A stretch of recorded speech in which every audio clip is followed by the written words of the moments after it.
Les plus grosses victimes du web, le père de l'influenceur Tuffer s'est fait kidnapper. Tuffer, l'influ, tu connais? Je te montre. Mais qui est Tuffer, le streamer passé d'interdit bancaire à millionnaire? Wesh! Mais c'est combien, wesh? Attends, c'est combien? Wesh! 924 000 personnes. Du blackjack à la roulette, il trouve non seulement une passion, mais aussi une incroyable source de revenus. L'ascension est fulgurante. Avec une mise de départ de 6 000 €, Tuffer accumule rapidement plus d'1 million d'euros. Désormais millionnaire, La petite vidéo de présentation laissait suggérer que c'est juste un génie des jeux d'argent. Genre, il a posé 6000 balles, il est devenu millionnaire. Non, le travail d'un influenceur qui est dans cette niche, c'est de faire la promotion des casinos en ligne. Ils font de l'affiliation. Et, grand classique, pour jouer les mecs sympas, ça expose sa famille. Du coup, c'est pas lui qui a eu des emmerdes, c'est pas lui qui s'est fait kidnapper, c'est son père. Article de TF1 Info, une cible facile, comment des malfrats ont enlevé et séquestré le père d'un influenceur en échange d'une rançon. Alors, c'est pas moi qui invente le terme, une cible facile. Ça va être un peu le sujet de la vidéo. C'est-à-dire, aujourd'hui, je vais faire de la pédagogie et je vais t'expliquer de manière générale comment ne pas te mettre des cibles sur la tête ou des cibles, pire, sur la tête de ta famille. Ou encore mieux, si la carrière de créateur de contenu, d'influenceur t'intéresse et que tu dis « j'ai pas envie d'avoir des emmerdes », ah, bah écoute attentivement cette vidéo, je vais avoir des très bons conseils pour toi. On en sait plus sur les circonstances de l'enlèvement d'un homme retrouvé ligoté dans le coffre d'une voiture près du Mans. Il avait été séquestré mardi chez lui avec sa femme. Ah ouais. Donc en fait, ses deux parents se sont fait attaquer et le père s'est fait kidnapper. À quelques 600 km de là, dans l'Ain, il a passé 600 bornes dans un coffre. Tu le vis mal, hein. Je sais pas si on t'a déjà foutu dans un coffre. Ambiance de merde. Vraiment, ambiance de merde. Les kidnappeurs voulaient faire chanter son fils, influenceur millionnaire vivant à Dubaï. C'est une station d'essence banale sur le parking d'un supermarché près du Mans. Point final pourtant d'un kidnapping. Il est minuit passé, ce mercredi 1er janvier, dans une voiture volée, deux hommes cagoulés font face à des policiers de la BAC, qui, intrigués, bloquent leur véhicule. Les malfrats s'échappent. Au même moment, les policiers entendent des cris venus du coffre et découvrent un homme ligoté, le visage tuméfié, aspergé d'essence. Je te le disais ou pas? Le voyage dans le coffre n'est pas toujours agréable. Le daron s'est fait frapper, puis asperger d'essence avant de passer 600 bornes. Ça dure combien de temps? 8 heures? Dans un coffre? C'est le père d'un influenceur spécialisé en crypto-monnaie? Non, spécialisé en casino en ligne. Alors, les influx, qui sont des affiliés pour les casinos en ligne, se font payer en crypto, en USDT TRC20, si tu veux être précis, généralement. Mais ça en fait pas des spécialistes de la crypto, ça en fait juste des mecs qui possèdent de la crypto. Sur les réseaux sociaux, il se met en scène à Dubaï. Dans une vidéo où on peut le voir dans le reportage ci-dessus, il appelle son père, justement, « Allô, je viens de gagner 1,4 million de $. Ça vous rappelle rien ?» Je vais annoncer à ma mère que son fils est devenu millionnaire. C'est un moment que j'ai imaginé des milliers de fois. Forcément, j'ai longtemps hésité avant de le partager parce qu'en le partageant, ma mère pourrait se faire kidnapper. Du coup, j'hésite. Tu sais, faire un peu plus d'argent en me faisant passer pour un mec bien ou exposer ma mère, je vais choisir l'argent. Antoine, tu m'as appelé, maintenant je te respecte un peu, tout ça. Ça reste une connerie. Vire la vidéo, la mets pas en ligne. C'était une mauvaise idée de faire cette vidéo, j'en ai plusieurs fois parlé. Si tu me crois pas, va discuter avec Tuffer, va discuter avec Anthony Cyrus, on va parler de lui tout à l'heure aussi. Et pour le bien de ta mère, enlève la vidéo, c'est mon conseil. Aujourd'hui, grâce à cette éducation, à cet amour et à beaucoup de travail. Et lire un téléprompteur à ta mère, d'un point de vue créateur de contenu, d'un point de vue charisme, aisance et tout, c'est cringe. Franchement, c'est ultra cringe. Je te le remets. Cet amour et à beaucoup de travail, je t'annonce avec beaucoup de fierté que ton fils est officiellement devenu millionnaire. C'est la même chose que Tuffer a annoncé à son père. Hein. C'était pas une bonne idée. T'as mis une petite musique derrière et tout, c'est encore pire. Après, il y a le passage où on voit sa mère. Je vais pas le mettre. Et t'en as, ils vont croire que je suis cruel, mais pas du tout. C'est un vrai bon conseil. Vire la vidéo et tous les créateurs de contenu qui gagnent de l'argent, mettez pas en scène vos parents, ne les montrez pas à l'écran, ne les exposez pas, ne mettez pas de cible sur leur tête. C'est un vrai conseil, premier degré, rationnel, ce n'est pas du troll. Alors, on revient à l'expérience de Tuffer, ça fera peut-être réfléchir les autres. Allô, papa, je viens de gagner 1,4 million de $. Ça ressemble un peu. Lui lance-t-il, je suis vraiment fier de toi, tu m'as embelli la soirée, lui répond son père. Ah, la soirée peut-être, oui, mais un peu plus tard, la mère retrouvée ligotée et le père dans le coffre. Tout avait commencé la veille, 700 km du Mans, c'était 600 tout à l'heure. Putain, la précision journalistique, ils sont pires que moi les mecs.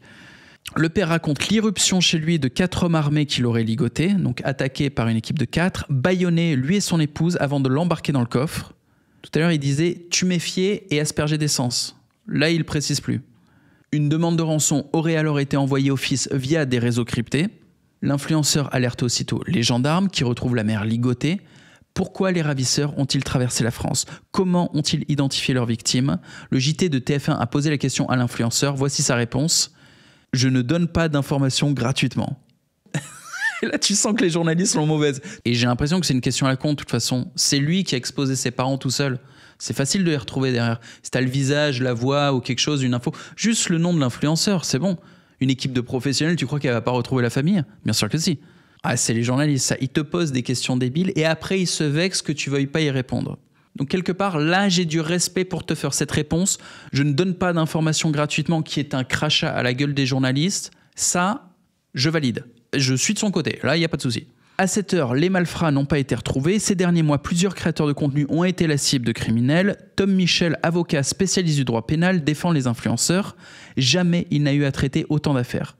Il commente « Le plus simple, c'est aussi de se filmer chez soi, devant chez soi, c'est-à-dire montrer où on habite, hein, et de montrer à sa communauté ses derniers achats, son appartement, enfin toutes les infos sur toi, et on devient presque une cible facile pour des gens mal intentionnés. C'est pas presque, c'est complètement une cible facile. Tu donnes toutes les infos, c'est pré-mâché. Et je vais vous faire la liste tout à l'heure, vous allez voir, la liste de toutes les cases à cocher pour devenir une cible facile. On se retrouve sur Bonsaï, à la maison, regarde la liste des cases à cocher si tu veux être certain de te faire victimiser. Du coup, les coche pas. Enfin, faut voir, la première case, riche, c'est pas mal d'avoir du pognon quand même. Ensuite, en seconde priorité, tu sais quoi, je vais mettre liquide. Liquide, ça veut dire qu'on peut te prendre ton argent très rapidement. Je te donne un exemple de liquide et pas liquide, que tu vois la différence. Alors, pas liquide, c'est, imagine tu as acheté des parts dans une compagnie, tu peux même pas les vendre. Même si toi, là, aujourd'hui, tu veux vendre tes parts, on te dit non, faut attendre 3 ans. C'est pas liquide, ça, pas du tout. Et l'inverse, les cryptos. Il n'y a rien de plus liquide. C'est pas traçable, c'est un envoi instantané, il n'y a pas besoin de validation. La crypto, ça rend complètement fou les prédateurs. L'autre point, déshumanisable. Pourquoi? Parce que même les prédateurs ont un cœur. Voilà, c'est pas forcément des sadiques, certains d'entre eux sont juste des professionnels de la prédation. Leur métier, c'est d'aller prendre par le vol la ressource des autres pour se nourrir eux-mêmes, nourrir leur famille, etc. Donc on pige instinctivement qu'une équipe de professionnels de la prédation cherche le meilleur ratio entre le risque et le profit, mais il y a aussi un ratio humain. Dans le genre, on va essayer quand même de faire souffrir le moins possible, tout en prenant le plus de thunes possible. Sauf que, quand on peut déshumaniser la victime en se disant « de toute façon, c'est un bouffon, il ne mérite pas le respect, de toute façon, il est fake, c'est un menteur, je le méprise quelque part, ça me fait plaisir de le faire souffrir, ce connard. » Tu vois ?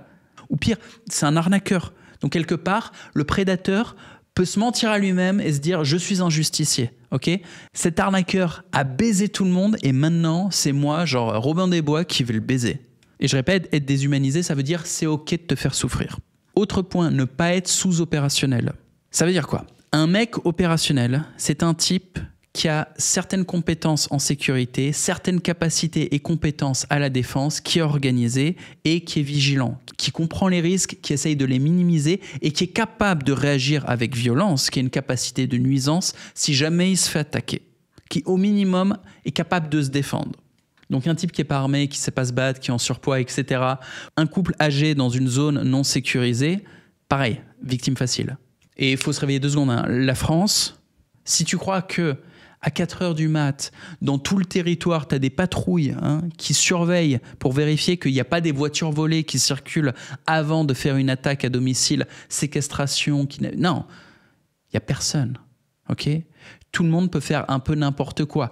Après, une fois que le mal est fait, les criminels peuvent effectivement se faire choper par hasard sur une station-service, mais putain, c'était des Mongols quand même. 800 bornes cagoule sur la tête, autant te foutre un signe sur la bagnole du genre « on a un cadavre dans le coffre ». Et il y a la mentalité de victime. C'est un peu une vibe. Les prédateurs, dont c'est le métier, ils le sentent. Ils regardent la vidéo d'un créateur et ils se disent « ce mec, je peux le tester » ou au contraire « non, ce mec, je vais pas tester ». Ils le sentent. tout simplement. C'est même pas ce que tu racontes, tu vois. Tu peux toujours regarder la caméra en disant hey, moi, le premier qui s'en prend à ma famille, nanani, nanana, je vais faire ci, je vais faire ça. C'est une vibe. Les gens le sentent. T'as même pas besoin de le dire. Ils sentent que s'en prendre à toi est problématique ou pas. C'est tout. Bon, vous me connaissez, je suis pédagogue et je vous ai retrouvé un bijou. C'est une reconstitution scientifique dans laquelle on voit des agresseurs face à leurs victimes. Vous allez comprendre la psychologie. Now let's you just drop them pants. Drop. Donc là, on a le prédateur qui demande à sa victime d'enlever son pantalon. Technique de domination par la confusion. Ah, normalement, tu demandes pas à un autre homme d'enlever son pantalon, c'est bizarre. I mean, what's this all about? Et tu vois bien, il est confus, hein. Ça marche. Don't say anything, just do it. Just drop them, boy. Petite séquence d'action, course-poursuite. Ouais. Oh no. Don't. Don't. Hey, boy. No. You look just like a hog. No. Il y a de la méchanceté. Ah, parfois, il y a un peu de cruauté, ouais, c'est vrai. No. Come here, piggy, piggy, piggy. Come on. Come on, piggy. Come on, piggy. Là, il appelle sa victime mon petit cochon. Ça le déshumanise pour se libérer de la culpabilité. Ah, c'est le processus psychologique. All right. Get up there. I bet you can squeal. I bet you can squeal like a pig. Je vais te faire couiner comme un cochon. C'est un cas d'école, hein. Squeal. Squeal louder. Louder. Ça te rappelle rien? Wesh! Louder. Louder. Wesh! Louder. Come on, squeal. Squeal. C'est combien, wesh? Attends, c'est combien? Wesh! C'est la même chose, hein. Je viens de te faire la démonstration scientifique. Et le pire, c'est que tout ça, c'est quand même pas très beau, hein. Ben, ça ne s'arrêtera jamais. Je te le prouve instantanément. Anthony Cyrus, tu connais? Un autre influenceur de Dubaï. Ma famille a subi plusieurs tentatives de kidnapping ces derniers mois. Et vous avez peut-être même vu ça passer dans le journal ou dans des articles. Bon, ben, c'est pareil. Le type, il a exposé sa famille et derrière, tentative de kidnapping. Alors, les cases, il les coche toutes. Lambeau, chiennasse, dégaine de fils de pute et de victime. Directement, quoi. Et tu crois que ce couillon aurait compris la leçon? Le post est du 21 mars. C'est récent, mais quand même, ça fait plus d'un mois. Quand t'arrives sur sa chaîne, première vidéo, j'ai fait venir mes petits frères à Dubaï. Voilà. Tu scrolles un peu, il y a toute sa famille. Hein. Voilà. Ma famille découvre ma supercar à 400K €. C'est vraiment malin, quoi. Le mix famille-argent. C'est le combo gagnant. Et là, je sais pas si c'est sa mère. Je confonds un peu. Mais le mec, il est toujours avec des milfs à gros nichons. Et vu que sa mère est une asiate, tu sais, elles vieillissent bien, ces femmes. Donc c'est plutôt un compliment que je lui fais. C'est possible que sa mère ait encore l'air belle et jeune et qu'on la confonde avec les chiennasses de sa chaîne. Ce que je vais faire, c'est focaliser sur quelque chose de positif. Si tu es créateur de contenu, je t'invite à ne pas être une victime et ne surtout pas mettre de cible sur la tête de ta famille. C'est pas eux qui profitent de la célébrité, c'est pas eux qui profitent du pognon, donc tu vas quand même pas leur foutre des emmerdes, ok ? Et si le sujet de la sécurité, ça t'intéresse ou que tu as la sensation d'avoir pris des risques, voilà ce que tu peux faire. Première chose, contacte une agence de sécurité, tu vérifies qu'ils aient un vrai background, ok ? C'est pas genre ton pote qui a un cousin qui connaît... Non. Une agence de sécurité privée, son directeur est un ancien membre de la police ou de l'armée avec un background vérifiable et public. Voilà, c'est tout. Et croyez pas que je connais rien au sujet. Pour ceux qui découvrent la chaîne, par exemple, j'ai bossé pendant 15 ans dans le porn, ok ? À travers le monde, j'ai voyagé et tout ça. Bref, avec ce boulot, ça attire une population qui est tendue. En gros, les malfrats, ils aiment le cul et l'argent, ok ? Donc dans le porno... il y a une petite connexion avec ce monde-là. Donc j'avais une équipe de sécurité, j'ai été client de 4 agences de sécurité auprès desquelles j'ai eu différents agents de protection rapprochés, parce qu'une agence, elle a plusieurs agents. Et je me suis toujours intéressé au sujet, et bien entendu avec les agents de sécurité, parce que je m'entraîne avec eux, je suis boxeur, et je mange avec eux, je bouffe de la viande, enfin tu vois, je m'entends bien avec ces gens-là, tout simplement. Et de manière générale, c'est intéressant. Un homme doit avoir des bases en défense, toujours, c'est normal. On est, par notre fonction, des protecteurs. provider et protecteur. Donc on ne peut pas négliger l'aspect sécurité. Alors, qu'est-ce que tu peux faire d'autre? Tu peux carrément demander à obtenir une protection, c'est-à-dire avoir un garde du corps ou plusieurs. Il faut avoir les moyens, hein, c'est cher. Si tu veux prendre des gens certifiés, si tu veux prendre juste un pote, et c'est déjà pas mal. Vaut mieux un pote en qui tu as confiance, que tu payes pour être autour de toi dans tes déplacements ou quoi, et qu'il y ait une petite bombe lacrymo, un petit bâton télescopique, quelque chose. Vaut mieux ça que rien. Mais ça n'a rien à voir avec un agent de sécurité qui a toutes les connexions avec la police, qui a de la stratégie, qui a le permis de port d'armes, etc., etc. Ça n'a rien à voir. Également, prends une consultation et ça mange pas de pain. Tu peux appeler une agence de sécurité et demander s'ils font du conseil, de la consultation. C'est déjà très utile. Tu leur décris un peu ton environnement, ton lifestyle et ils vont te dire, mec, il n'y a que des red flags. Tu sais, la liste que je t'ai faite tout à l'heure, c'est vraiment en mode basique, YouTube, on rigole. Eux, ils ont une vraie liste.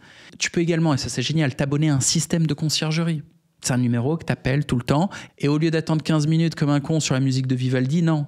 Là, tu as un mec que tu as payé, qui est sérieux, 24 heures sur 24, qui décroche, qui écoute ce que tu as à dire, qui le comprend et qui appelle directement, parce qu'il a les connexions pour qu'on décroche, il appelle directement la police pour qu'elle te prenne en charge. Et également, tu peux te former.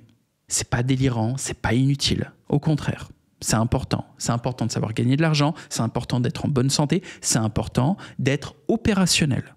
Et puisque les actions parlent plus que les mots, je vous laisse sur la petite démonstration scientifique parce que je la trouve, oh putain, extrêmement pertinente.